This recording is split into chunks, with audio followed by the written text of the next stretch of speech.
Okay, our last activity for today is 3.2, transformation information. You can find this on page 18 of your workbook. So I need everybody to go to page 18 in your workbook and then write this down with me. So triangle ABC, we want to reflect using line L as the y-axis.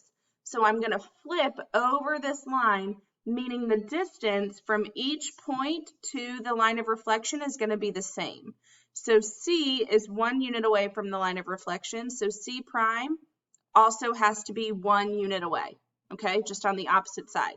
A is 5 units away from the line of reflection. So A prime also has to be 5 units away.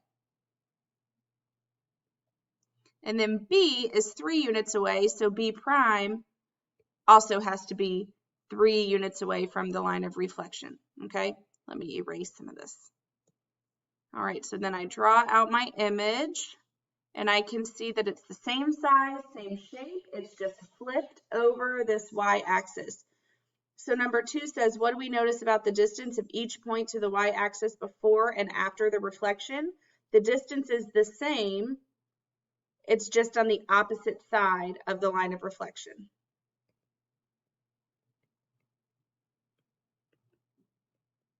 Okay, your next slide is notes.